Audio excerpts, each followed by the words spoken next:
Hey everybody, how we doing? Happy New Year to everybody, 2025 and all of that. Yes, this is the first one basically over the Christmas period.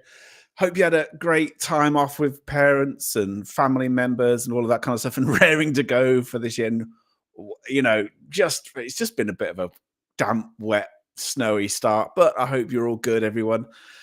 Yeah, welcome along. So first Paranormal Monkey podcast of the year. So we've got a really interesting guy. Obviously, I talked with Andy last year about cryptids around the UK. So basically, this whole episode is going to be about expanding that and talking about some really weird and wonderful cryptids around the world. So we'll just bring in Andy. Good evening, Andy. You're right. Hi, just to you. Good.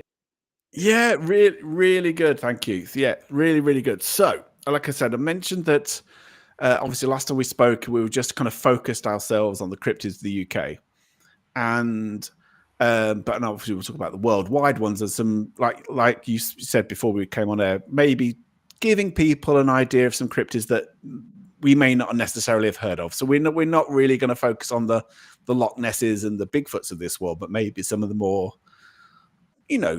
less like I say, lesser known weird and wonderful creatures that's out there, basically, or supposedly out there. But just wanted to say, in case people missed our first chat and don't know or may not have come across you, who you are. Do you want to say a little bit about yourself before we get going? Is that all right? Yeah, sure. I'm a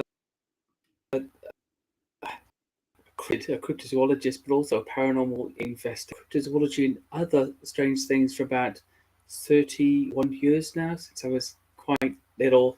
And I just love the subject. Now, I've written several books about it, been on lots of expeditions, but I've also started presenting a TV show as well in Britain about weird, wild, and wonderful things that we have in our country too, that are not just cryptids, but things like ghosts and poltergeists and witches and legends and heroes and other things like that too. And this is where I stand today, as a kind of I could say a fanboy that took it a little bit too seriously and tried to make it a career. I was going to say, I mean, cryptids is not the first thing your careers advisor is going to talk about and stuff. So, how exactly did you kind of get into the cryptid game? Really? Well, it was an accident. It was a complete accident. So I'm just without telling my exact age, I'm just under 50, just shy of 50 years old. And when I was a teenager, I just started reading about sightings, Loch Ness, Bigfoot, things like that. I would save clippings from the newspaper, or I would, go on chat rooms and things like that as the internet came in. It was a great subject. Never took it seriously. I would go on little hunts and things, but it was like a private enterprise. And when I turned 40, after years of being a musician for many, many years, and then later as a husband and a father, being in the corporate world in London and working 50-hour weeks, with a 3-hour daily commute, myself and my wife would save some money, and we just said, should we take a year out and do something that we want to do?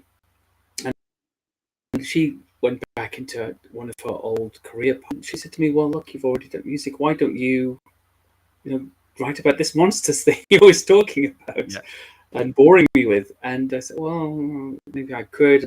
And I thought, well, maybe I'll write a TV program about it. And I had no experience. And a friend of mine who was in TV, he said, well, write a book first, and then they won't be able to steal the idea from you. So I wrote Beasts of Britain and found out all of these amazing sightings about stuff in our country that I never knew about before. I just thought there was Loch Ness and, a few occasional black shuck sightings and things like that. And it was just wonderful. It was an amazing eye-opener. And people liked it, and they started interviewing me, and then that snowballed. And 7 years later, I'm presenting a TV show and doing talks, and I don't work in the real world anymore. I work in this big media world. So obviously we kind of like say we started off with some of the weird and wonderful sightings around the UK. A lot of them actually. I mean, if you've not seen our first chat together, the UK has a lot more in terms of cryptids than just the Loch Ness monster. Essentially, there's a lot of weird stuff that's supposedly out there from over hundreds of years. All these kind of sightings and stuff. So, but today we're just going to focus in on worldwide some of the weirdest, craziest, creepiest. I don't know how you want to describe it, but so in terms of the ones, where did you want to start with the weird cryptids that are out there supposedly in the world? Okay, well, I thought actually we could start in Mexico, and there's a cryptid in Mexico. That's kind of a cute thing in a way. It's called the ahuizotl. This is an otter-like animal, kind of resembles a dog with smooth black fur, got small pointed ears and raccoon-like paws, and a tail which appears to have sort of a hand-like appendage on the back of it, and a bony spur beneath it, which some people think could be toxic. Now, its name means spiny aquatic thing. That's what the word ahuizotl means. It's probably due to the way it spikes up when it's wet. Sometimes called a water dog as well in Nahuatl. But it also shares its moniker, its name, with a mythological Aztec water monster, which is said to lure people to their deaths. And it's probably named after that, I'm guessing. And it's also the mascot and the namesake of the famous Aztec ruler Ahuizotl. So he was a renowned military leader and the uncle of Moctezuma II, who would later faithfully welcomed the Spanish conquistador Hernan Cortez to his kingdom. So it was believed to inhabit the dead pools and the caverns around the area of Lake Texcoco in Mexico, and it was an amphibious animal and would mimic the sound of a crying baby. And then people would come to the water's edge and it would wrap its tail around them and drag them beneath the surface to do something a bit less cute, which was feast on their eyes, nails, and teeth. Nice. So, yes, exactly. And so, this cute little thing, which was about otter size as well, slightly bigger perhaps, would pull people below the water and cannibalize I suppose, all the things they spent all that money on, and the nail bar earlier that week. And some local legends would say, well, if the ahuizotl will see fish and frogs in the river frantically jumping out, trying to get away from it. With all of these kind of sightings, and this is one actually. I mean, it's are we talking a story or a myth of a legend of this beast that's been like hundreds of years ago, or are we talking something that still has relatively recent sightings of? Or do we have anything kind No, of that's where it's talked about recently, or is it just something that's in the long distant past? I think with a lot of cryptozoology, a lot of cryptids, a lot of it is folklore. So this one in particular doesn't have modern sightings, and others do. Now, some people claim to have seen something similar to it in recent times, but nothing that um, really sums up what the Aquasotto was supposed to be. I think it's recorded in the Book 11 of the Florentine Code. That's a 16th century ethnographic study of Mesoamerica. And that's by I'm reading it by the way, that's by the Spanish Franciscan friar Bernardino de Sahagun. And he said it was small and smooth and shiny, had small pointed ears, like a small dog. It was black and slippery, with a smooth long tail, and its tail is provided with a hand at the end, just like a human hand. And its paws were like the raccoon's paws or a monkey's hands. So they're very dexterous. There's lots of. I was just going to say we'll talk about theories afterwards. In terms of like where are these things coming from, or are we kind of are we misidentifying something that's already out there? Basically, if it looks a bit like an otter, were they actually seeing an otter, but they didn't realize what they were looking at? Type of thing. But we'll talk about theories afterwards. Okay, so that's Mexico. That's a really good start because that's weird. Where are we going next on our little worldwide travels of cryptids? Okay, what's the very fearsome creature? It's the Algoi korkoi, known as the Mongolian deathworm. Now, this is a large, but we don't really know, with no discernible head, eyes, nostrils, or mouth, and a blunt tail. It's about 5 foot long, as thick around as a man's arm. It bears like a very. Let me just show because I do actually have a. There we go. This is like an artist's impression of a Mongolian deathworm for to give people a slight kind of. Oh, okay. This is again artist's impression. Caricature. So Mongolian deathworm. So you say meant to be about 5 foot long. In terms of your description, how is it different from this picture? It's quite different from that picture. I mean, it has no discernible mouth or eyes, for example. But it does. A lot of people say it looks a lot like cattle intestines. So there's a very disgusting sort of look to it. The way it sort of places itself and its shape and its form. It's actually believed that it sheds its skin, a type of exoskeleton, whenever it's injured. And some reports also describe a spike or spur protruding from either end of its body. There's also a rare yellow variety too, known as the Sharakokwe.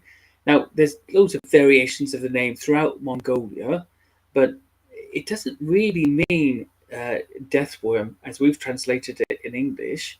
It just means intestine worm in Mongolian. Nice. So that's what it actually means. It's an intestine worm. That's the name of it, not deathworm that we've sort of come up with since then. Now, it inhabits desolate areas in the southern Gobi Desert, especially those where there's a specific herb called goyo, where that's found. Apparently, people believe it hibernates for up to 10 months per year. And it only leaves its lair in June, July, where it can sometimes be seen basking on the sandy surface of the desert floor. And it feeds on rodents and camels, which ambushes by shooting up from beneath the sand, raising its body half up and then spitting this corrosive yellow venom at them. So I love these kind of stories. I really do, because part of me just thinks, where is this coming from? Are these genuine sightings of an insect of sorts, or whether it's a giant millipede or something, and then things are changing over time and gets interpreted? And is there anything that you know of in the natural world that even slightly resembles what these people are describing? I don't believe the giant centipedes inhabit that part of the world, for a start. I believe that most giant centipedes are, what would they be normally? Gosh. Well, not there. Well, yeah, we're talking something much smaller. Yeah, I'm trying to work out where these kind of things come from. Yeah. Something much smaller, but nothing like 5 feet. Unless people are seeing the intestines of a camel, something that's been predated upon in the desert there, or that's died and its intestines have been pulled out, and they're attributing then legends to that, or perhaps people have died out in the desert somewhere, and nearby this, these intestines have been seen, and that's what they've attributed to it. I don't really know. Yeah. But until recent times, actually, locals did believe that they were real animals. But in Mongolia at this point, in the Gobi Desert, even the very old people at the moment say that the lizard, or the worm, whatever it is, hasn't been seen for many, many years. So lots of people actually think okay. it could have died out. Yeah. So that's interesting. That they're saying it's. They're not saying it doesn't exist. They're saying it just hasn't been seen in a long time. That's quite interesting in itself that they're saying that. Yeah, and it seems to exist, primarily in the minds of of these older people, the last generation, so to speak. I know that in 1990, I mean, lots of people have been to look for. I believe Richard Freeman, the cryptozoologist, went to look for it with Adam Davis, maybe 10, 15 years ago. But in the 1990s, quite a famous Czech researcher went with the author Ivan McGrath, and he looked for the creature. He mounted an expedition to find the creature, made friends with local nomads and everything. And then they were regaled with this story about a boy that was going after making the mistake of playing with a yellow ball. So they believed, the locals, that this creature was attracted to the color yellow, and it followed him inside his tent and killed him by electrocution.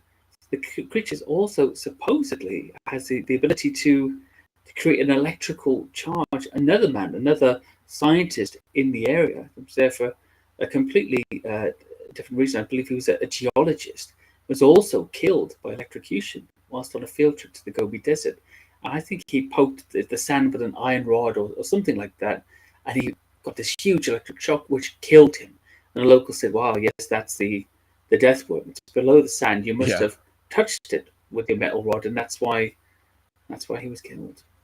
That's cool. Because before I'd not actually heard of either of these two things. I know that the Mongolian death worm is amongst cryptozoologists as well, quite a famous one. But I'd never heard of it. I'm quite sure actually there's probably quite a few people watching this had never heard of it either. So okay, where next? Where are we going now? Where are we going now? Okay, and then there's many to think of. Now this one I nicknamed the Amazonian Apatosaurus. It could just as easily be a Diplodocus or something completely different. Now this is a sauropod-like animal measuring somewhere between 35 and 40 feet in length. Its head, which is perched on top of its long snake-like neck, it's about the size of a beer keg. And it's alternately described as resembling either that of an alligator or a tapir. You know, the tapir is this weird Amazon pig-like creature with the tiny trunk-like nose. And it's got this long, thick double cuirass, serrated cuirass, running along its back in a way that actually we didn't know that sauropods had until maybe the 1990s. Now, this creature seems to have a weird, kind of heavy body that's nearly dragging along the ground. It looks distended, like a boa constrictor that's had a big meal. It's got thick forelegs and a clawed webbed feet, and it seems to be a violent creature. If anything comes near it, if any boats try to get near it, it's very angry. Any other animals in the river, like caiman or any other creatures, come up to this creature, it's very angry. People especially will do anything to keep them away. This was apparently spotted on the Rio Bay many years ago. This was in July 7th, 1883. And it appeared in Scientific American in July of that year. And it was talking about the Brazilian minister at La Paz, Bolivia, telling the Foreign Affairs in Rio, giving them photographs of drawings of an extraordinary saurian killed on the Beni, that's the river, after being shot 36 times. And they were astonished by this creature, a living dinosaur. That's how it was reported, living there in the middle of the Amazon. See, I do genuinely think that if anything's going to be found, cryptid-wise, it's going to be somewhere like the Amazon. It's somewhere which is vast. We're not talking, For me, I'm very skeptical of, let's say, things being found all of a sudden in the UK because it's so much smaller. But the Amazon, I can kind of believe something big may be kind of roaming around in that place that we haven't actually found yet. But this whole idea of it being like a living dinosaur, and we talk about Loch Ness, and there's other dinosaur-like sightings. There's some in America, there's some in Africa, and what is your feeling? Is it just beyond the realms of possibility? Are we talking about something has been misidentified? Like an alligator that looks dinosaur-like, like a lizard that looks dinosaur-like. What do you think is going on? Is it likely possible? Is it impossible for this kind of thing to be, like you say, a living dinosaur?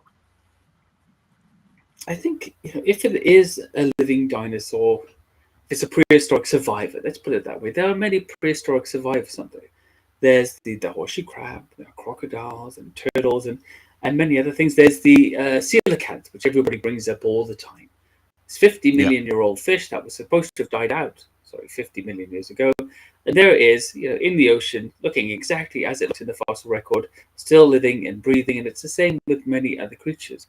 And the argument that some people give is, well, then why not other creatures? In dense areas like you're describing, like the Amazon, like the Congo, for example, where there really is such a low population, or it's most parts of the Amazon have never even been seen.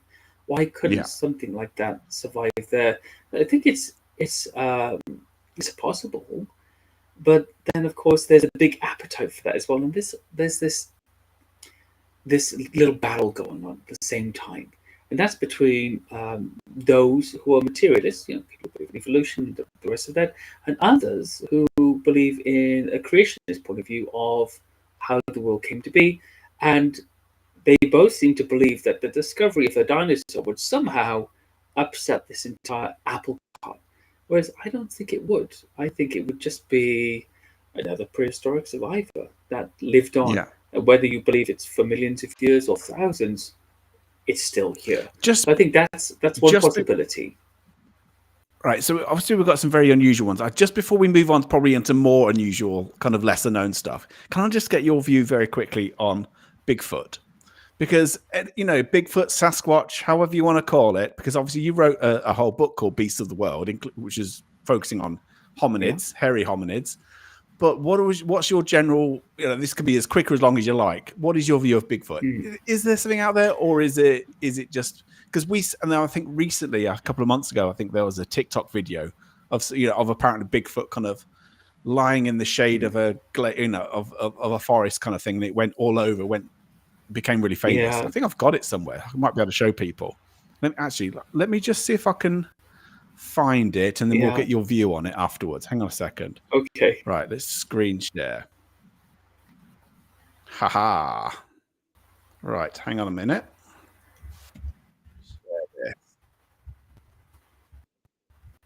And I'm hoping. Hang on.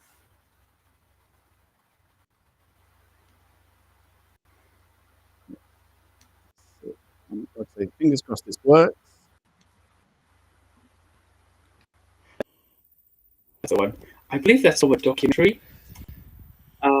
Some sort of fictional documentary that is not a real one. So this went all over TikTok recently, didn't it? This whole thing of we've spotted something kind of lying under the trees and it's looking up at us and stuff. Yes. It's so. I mean, this goes kind of worldwide really quickly because there's still that, I suppose, a kind of an appetite as such, I suppose, for cryptids, for sort of weird stuff. So what is your view of Bigfoot? Well, and I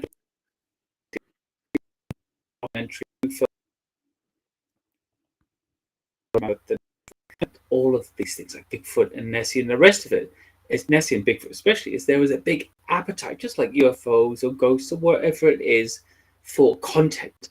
And we live in an era now where content is rewarded, actually sometimes financially, by likes and ticks and advertising revenue. Whenever it is, there's a way to make money through content, and the more sensational, the better. I haven't seen any Bigfoot footage in a very, very long time that's had me even slightly curious as to whether it could be real, because most of it is going to be for content. Now, I didn't Yeah. believe, well, I'd come to the point of not believing that Bigfoot was a real creature until I started writing Beasts of the World. And I purposely left Bigfoot out of it, intending to look at the other hairy human creatures watched for hundreds, sometimes of years in these places, and appeared in many of their old documents in a Bigfoot-like representation.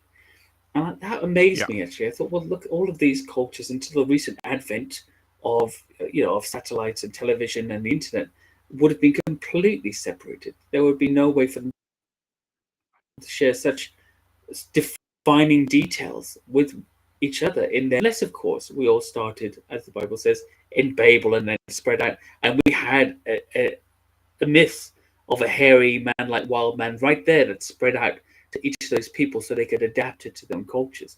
That's one view, but that's still a religious view, right? So I Yeah. think Yeah. it's amazing to me that we could have such symmetry across each one of those countries, like dragons and like lake monsters. Why do they keep appearing in exactly the same format almost in every society in which you find them, regardless of how old the record is? Yeah, the obviously you've written about some of the more unusual kind of things. Do you have? I don't know. There's loads. We can talk about loads of different things. Do you have a particular favorite or one that you've got a bit of a soft spot for whatever reason you particularly like the story of a certain creature? Uh, there are some creatures I like more than others.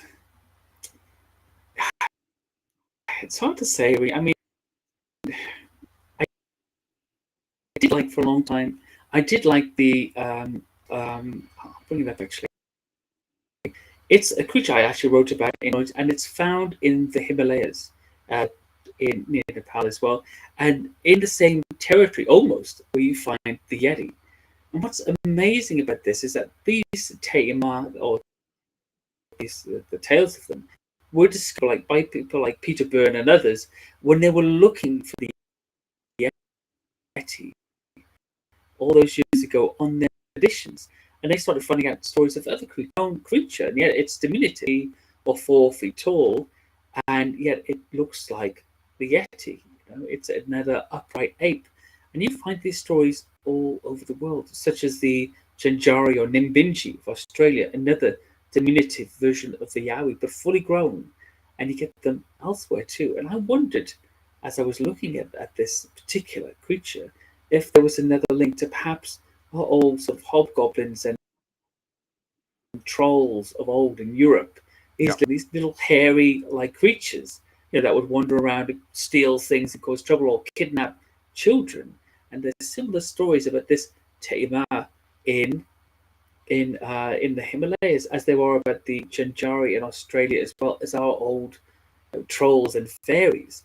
They would kidnap kids that would steal food and clothes and live out in the woods, and they were more dangerous than the bigger, hairy creatures. That's the case in Australia with the Yowie. That's definitely the case, or the difference between the Yeti and the Taima. The Taima is actually considered to be quite a dangerous creature, but that it's less than half the size of the Yeti.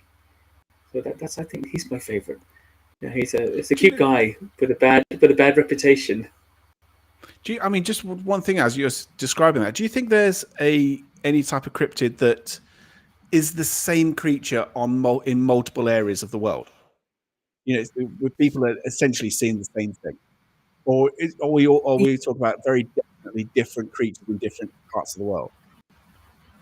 No, I think there's a variation. I think there's a small variation. And I think sometimes, for instance, with Bigfoot, that variation might be as simple or as similar to that variation that you get with bears. You have a polar bear and a panda and the Himalayan blue bear and the black bear and the grizzly, and you put them all together, undoubtedly bears.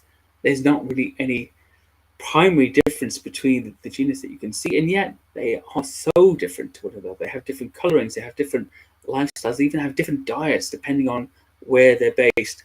I wonder if some of the hairy man legends that we see, the differences that we see, could be something similar to what we see with bears. These are all hairy humanoids of one type of genus, and yet within them there is an environmental and geographical variation depending on the conditions in which they've had to survive. Oh, cool. Right. So we'll do one or two more creatures, and then we'll go into theories, and then we'll get people's questions. Is that all right? Okay. So yeah. where do you want to go next? So this is one of my favorite things. So I don't know if anybody out there has heard of the bathysphere. So Beebe was this guy. He was into searching the bottom of the ocean, and he used to go down deep into the ocean in one of these bathyspheres. It's like a metal ball, basically, like little portholes in it. He'd be lowered deep into the ocean, searching, pointing a torch out of these little portholes and seeing if he can discover any new creatures. And when he went down there, he claims to have seen several fish that were unknown up until that point. And one of them is the Bathysphere intacta, which is the untouchable fish. Now, it's believed to inhabit the deep waters around Nonsuch Island in Bermuda, in the North Atlantic Ocean. There's a strong resemblance to the barbel dragonfish, which it shares a lot of similarities. It's 6 feet in length, it's got large eyes, a single row of pale blue bioluminescent photophores, bioluminescent spots along its side. Most dragonfish have 2 lines. And it's got these short undershot jaws, which are filled with luminous fangs, and they're held open as it swims. It's also got these vertical fins placed towards the end of the body, and 2 long tentacles or barbs hang below the chin. Now, they've got these luminous red barbels on the end, and blue barbels too, which is another thing that dragonfish don't have. And to me, it's one of the most plausible cryptids out there, because essentially Beebe is there. William Beebe, he's searching the ocean for unknown species of fish. He finds the fish. He's not claiming to have seen Nessie or a mosasaur or a basilosaurus from the prehistoric past. He's claiming to have seen, and he sketched them to fish. It's not the only one he sees. He sees several different types of fish while he's down there. And he comes up and he sketches out these fish. And since then, on all other dives into this area, in subs and other things that have been developed since, nobody has ever seen one again.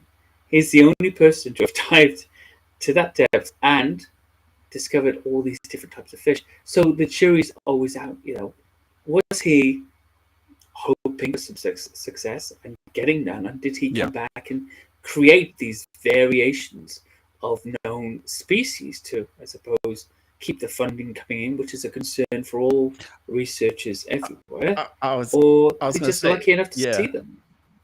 I was going to say, it's either one of 2 things. It's either, yes, the ocean is so vast, he's actually found a new species of fish, or he's found an existing one, changed it slightly on his drawings, and made himself famous by naming it about himself, and, like I say, continuing the funding. It depends how skeptical there were others as well. Exactly, there were others, and it depends on your skepticism. So there's the Bathysphere intacta, the giant dragonfish. There's the pallid sailfin. There's the 5-line constellation fish and the 3-starred anglerfish, as well as the abyssal rainbow gar. So he had great luck every time he was down there. Just him. And there were other people involved in the mission, and I think once or twice he was with other people, only he saw it. So there's one that got away excuse for failure, I suppose, to provide any tangible evidence of your discovery. But he was known as a very reliable zoologist up until that point. So there's always the possibility that he just struck lucky, in the deep ocean. I mean, he went down there for that very purpose, to discover these things. It smacks of life. That or the way that life works sometimes, or chasing that you can no longer prove or evidence for anybody you'd like to share it with. Do you think that's one that's genuinely the most likely going to be that may turn out to have been true, or do you think there's others which are kind of more are a better contender for that may actually still be discovered, properly? Yeah, I think a good friend of mine, Carl Marshall, who's written a great book on cryptid cats. He's just finished with the director of Weird Britain. He's just finished an orang pendek documentary. It's an expedition, sorry, I can speak. An expedition that he went on with some of his friends to Indonesia to look for the orang pendek. It didn't find it. It found lots of evidence, by the way, and also a cryptic tiger that wasn't supposed to be there. They chased behind a bush, which is really funny. So Carl, he thought he had the orang pendek. He ran after this orange-looking creature, and it dashed off. And later on, their trail cam, they caught this tiger looking around. Of course, there's not supposed to be any tigers there, so that was a big find and a lucky escape. But I think that the creature they're searching for, the orang pendek, which is again another diminutive, Bigfoot-like, upright-like, ape-like creature living in Indonesia, is the most likely. Seems to have had the most evidence collected for it, and there are a lot of scientists like Professor Cheevers, who went there, and the famous anthropologist who studied it for many years as well, who have had staff members who've seen it, very grounded scientific people, and believe it's it's just a matter of time until we find it. Fab. Okay. Right, we'll do. I mean, I know you know so many. We could go through so many creatures. Right? Should we do? We'll do one or two more, and then got 100 pages here. Whilst you're giving these one or two more creatures out of hundreds, I'm sure. People in the chat start thinking of questions. You know, I've already seen one or two people saying, "What about Mothman?" and things like that. So if you've got questions for Andy in terms of about any cryptids worldwide, you know, in about 5-10 minutes or something like that, we'll start kind of firing away questions at Andy. Yeah. That's all right from you guys at home. So yeah, start thinking now. Start. I've just let the audience know I'm not a big study. I haven't done a lot of study on Mothman just because it's been so well covered by other researchers. So might be a bit loose on that one. That's fine. It's fine. Okay, last couple of weird creatures. And any what's next on your kind of list? Because I know there's loads.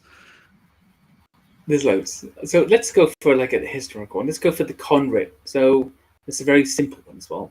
So the conr is an enormous oceanic centipede which lives in the Southeast Vietnam Sea, or a multi-finned sea monster. So people refer to it as. The name is a Vietnamese name, and it's just a name for a millipede with a toxic bite, the conr. It comes from Vietnam. And there's this enormous oceanic centipede, essentially, lives in the Southeast Vietnam Sea. Its body is made of segments and bony plates. It employs fish-like fins to swim, 60 feet long, dark brown above, light yellow below. And it looks like its body is composed of armored segments, which seem to be about 2 feet long, 3 feet wide. It does have a pair of thin appendages, 2 feet 4 inches long, attached to each segment as well. So maybe this could be, an amphibious creature. Who knows? Now, in 1833, this initial research of the conr was conducted by a Dr. A. Krempf, director of the Oceanographic and Fisheries Service. And during his research, Dr. Krempf interviewed an eyewitness who reportedly touched a beached conr. So it had been washed up, it was dead, and was a carcass. And this was found by Tran Van Con. And he claimed that the creature was 60 feet long, 3 feet wide, as we've heard, and it was decapitated. The head was gone. So he couldn't describe what the head was supposed to be like. And since then, the creature's been on a kind of a legendary persona, and believed to inhabit the seas in this area. The HMS Narcissus in 1899 said that several sailors aboard sighted what they called 135 feet in length that they claimed possessed a number of armored plates, which they said propelled it through the water with enough speed to keep pace with their own ship.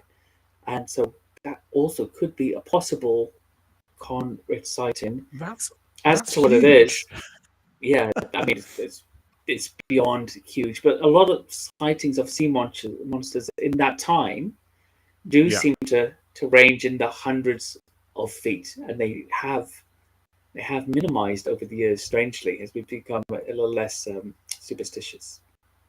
Yeah, I mean, I'm desperate to kind of ask you about your theories on kind of stuff like this. But we'll do one more, and then we'll go on to some theories, because it is a fascinating subject.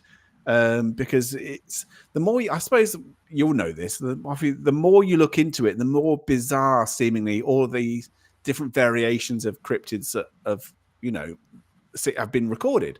In terms of whether it's worms and sea creatures and stuff that's got some. There, obviously in nature there are things which look a little bit like that, but not on the scale of some of the stuff that's been reported. Okay. So right, let's do one last one. We'll do one last creature. I know you could talk about. Oh, okay. Of course. Okay. We'll do one last one. That's called theories. Okay. Okay. What should we? Okay. How about? I've got a nice one here. Actually, 1 second. One last one. Let's just speed through. That would be nice.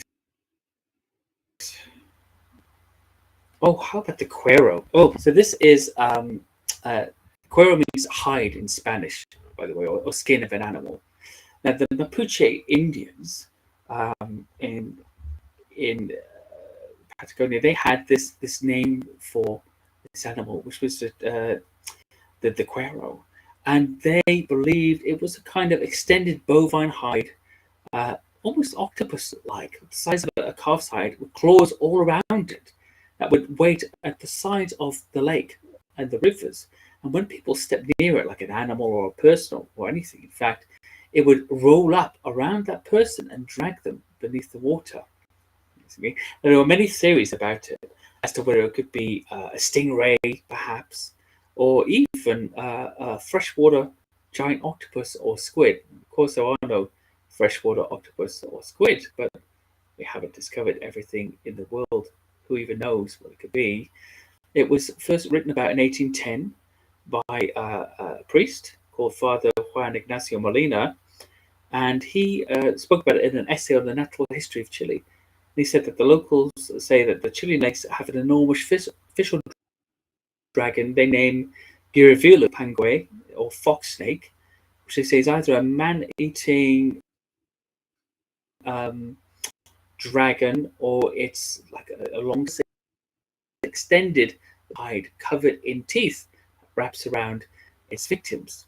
And there have been several sightings over the years, mainly of attacks on cattle that have come close to the water's edge. But some people have even said that they've lost children to it. A mother was washing her clothes next to the river, and she had her child laid out on a blanket or something.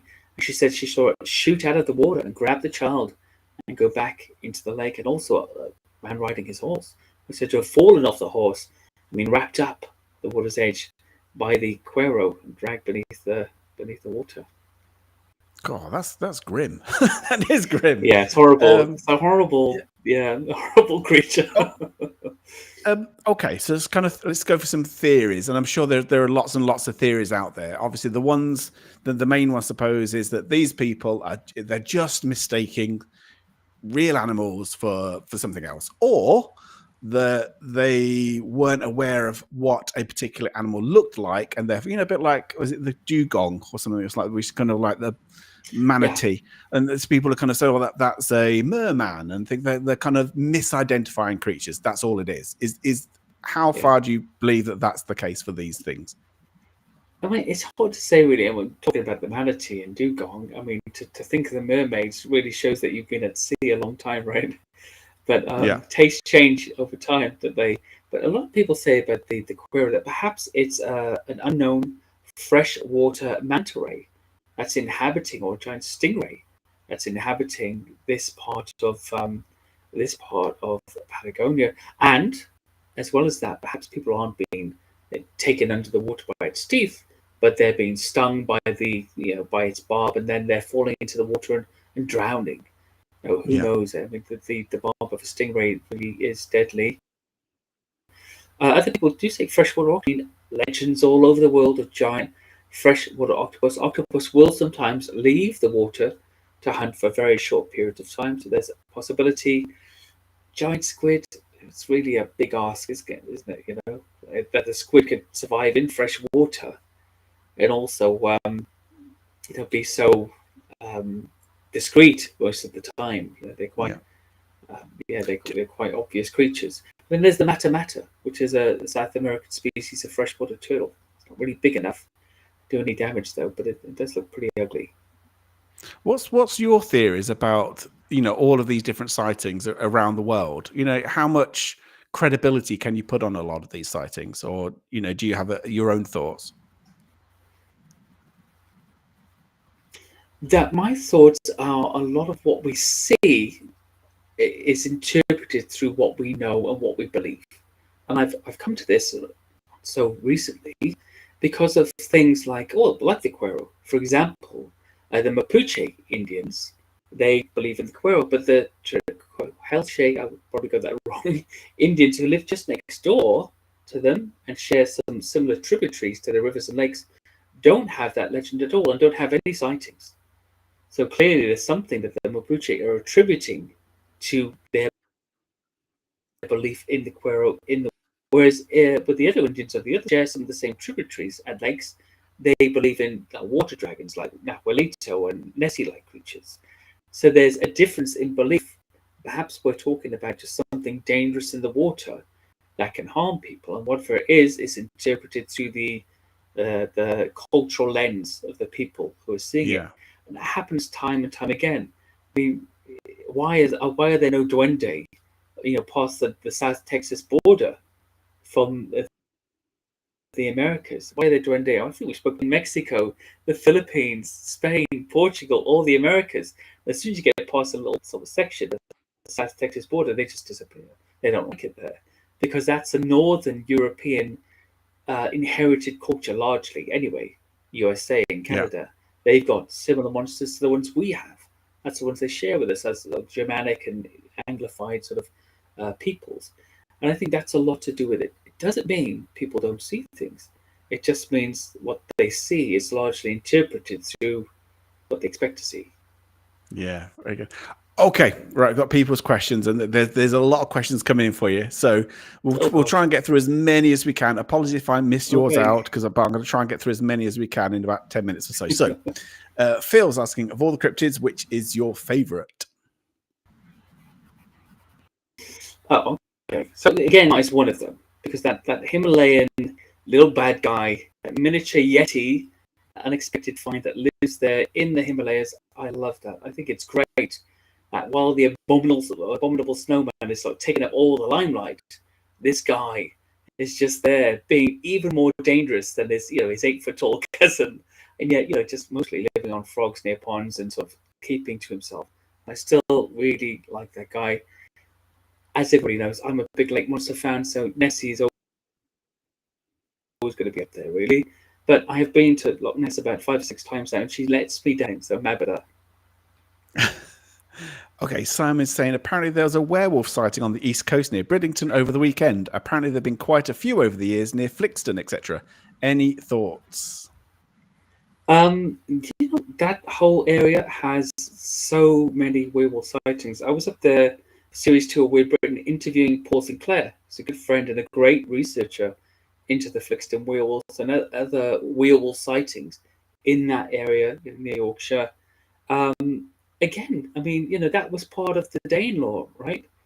I mean, werewolf sightings and wolf legends in those cultures really permeated that whole side of the UK. They seem, not completely, but they do seem to drop off a lot more as you go further southwest and north. And I just wonder if that's something to do with it. But all of the people he's interviewed and some of the ones I've spoken to, really do think that what they saw was a werewolf. So, who am I to doubt that? Something very strange, really, really strange, by the way, is going on in that area. Seems to be full of, those crazy sightings. Fab. Brian's asking, what is your opinion of the aliens being shown in Peru? They were found in caves and have been studied in the last year. Yeah, I think didn't that come out as being a sort of a hoax by one of the government departments? Were they papier-mâché or something? Even they did some sort of scans of them. I don't know for sure because I didn't look into it, but I remember seeing the pictures and going, no, I don't think so, because it just looked so fake at the time. If that's the ones that we're talking about, by the way. But since then, I have got heavily into the UK UFO phenomenon, and we even got a documentary coming out about it in February. Brian's really good with his questions. He's got another one here. Aren't animals with mange a large part of seeing a cryptid? A bear without hair is shocking. He says. Oh yeah, absolutely. If you were walking through the forest at night, seeing a bear is bad enough.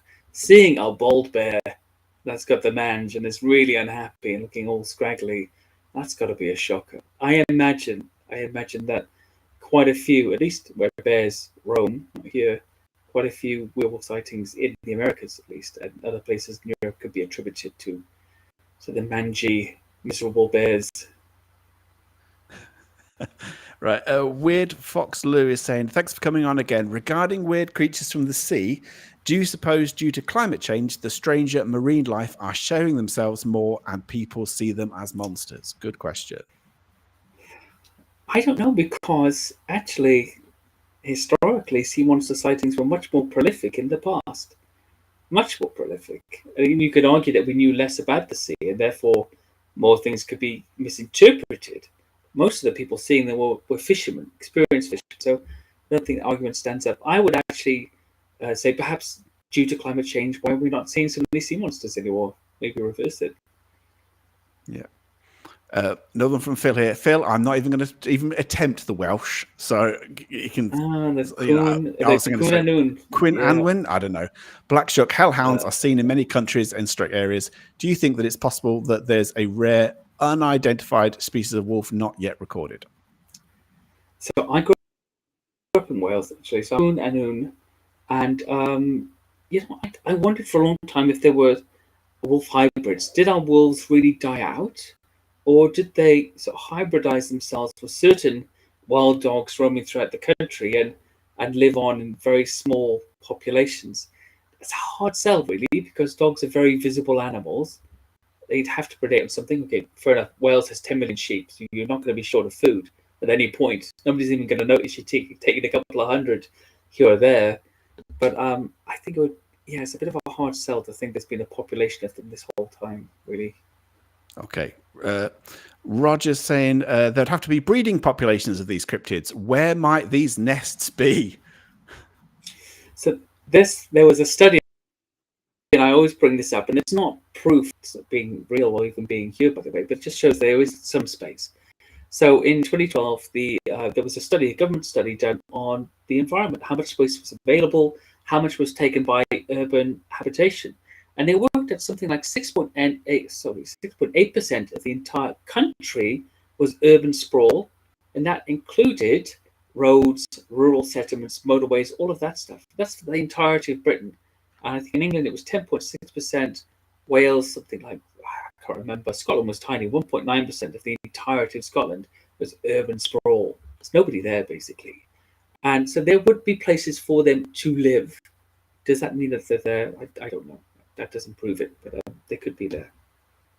Okay, one from Brian, very quick, because I've seen similar kind of pictures like this from AI, but I think he's referring to one which looks a lot older. Yes. Was there a picture from about 1900 of a bunch of cowboys with a pterodactyl? I think the cryptozoologist Carl Schuker, everyone, I'm a huge fan, by the way, we're friends, but he's such a lovely guy, great researcher.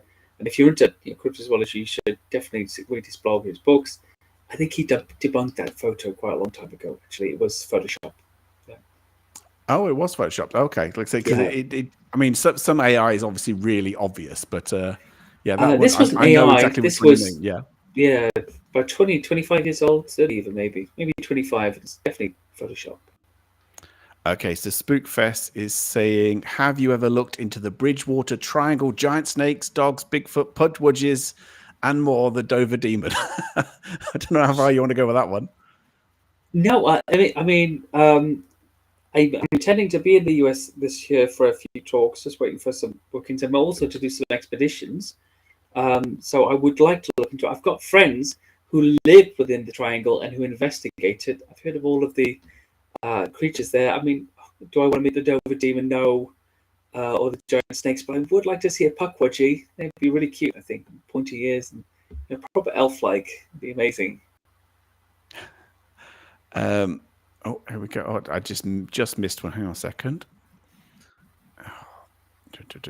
Okay. One from Bumps into Things in the Night. Are cryptids paranormal or weird breeding? Okay, now we're going to start a fight. The problem is there's two sections of cryptozoology. There are two primary sections. One is, especially with Bigfoot and other things, that these are animals we haven't discovered yet. And the other one is they are sort of paranormal beings, materializations of a sort, either from other dimensions or spiritual emanations, or even emanations from our own subconscious, which would explain why they're so culturally specific to us. I think there's a lot of sense in that. But if they are just emanations, the investigation sort of stops there and isn't proving they're real because they're non-corporeal. I can't capture them. I can't classify them. If the giant squid, which we discovered really not so long ago, or the okapi, or anything else we discovered recently, the Komodo dragon, recently, I mean, the last 100 years or so, had been emanations of people's imaginations or spiritual beings, it'd still be that right now. It wouldn't be in zoos and in a case full of formaldehyde. I think that's the classification. We have to distinguish between that. It's like a get out of jail free card sometimes. I've got to prove it's not a creature before I can go and say, well, actually, maybe it's something else. Okay, right. Laura Wilson saying, my biggest fear and yet greatest fascination is what's in the sea. Is this common in your experience due to the unknown and cryptid stories, etc.? When I'm on Loch Ness or Loch Morar or any of those places, Lake Champlain even, I'm both like elated and terrified. Because I'm probably like Laura, one of these people that believes if I step foot in the water, whatever predator is there is going to change its mind on that day and decide preying on human beings is the way forward. It's terrifying. We don't belong in the water, don't swim in the sea, don't swim in lakes or rivers, stay out of their world, peer in from above in a boat with a massive life jacket on too, if necessary. That's my opinion. Fabulous. Right.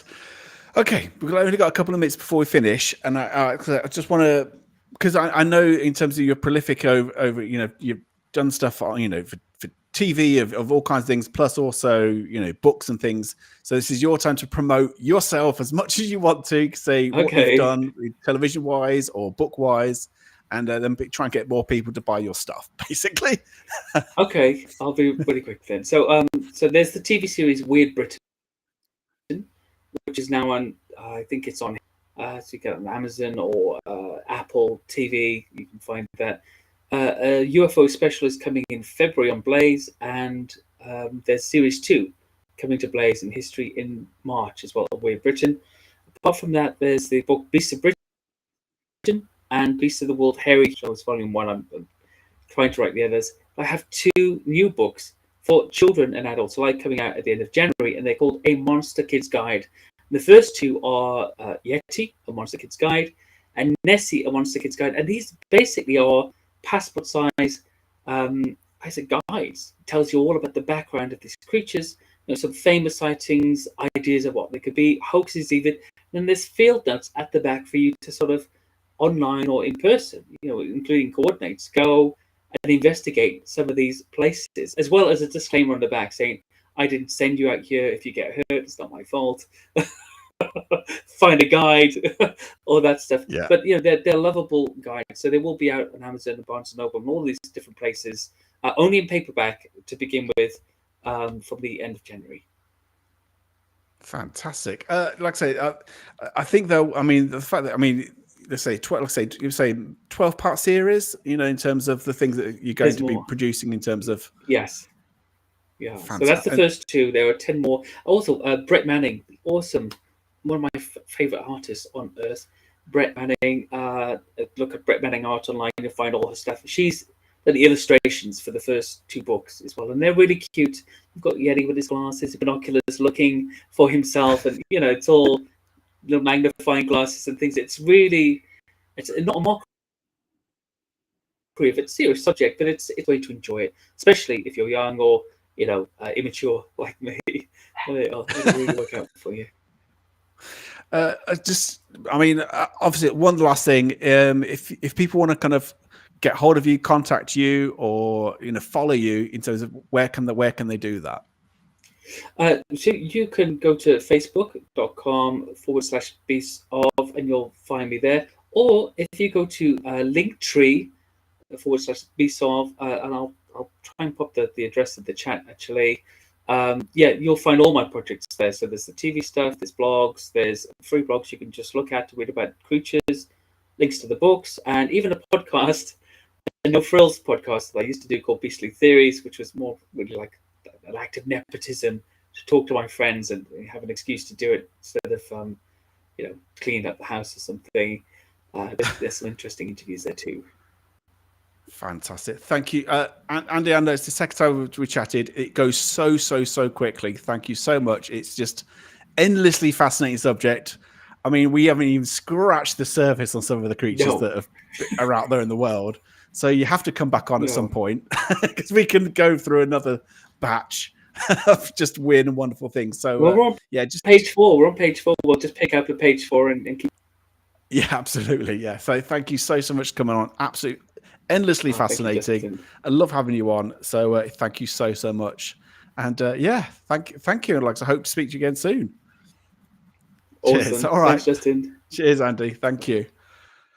Right, guys, just very quickly, because it would have started or just about started. Side-eye guy, bless him. He's pushed his live back to 9 o'clock, so he's going live straight away. So go straight to Side-eye guy. I've spent a few very cold hours with him a couple of days ago.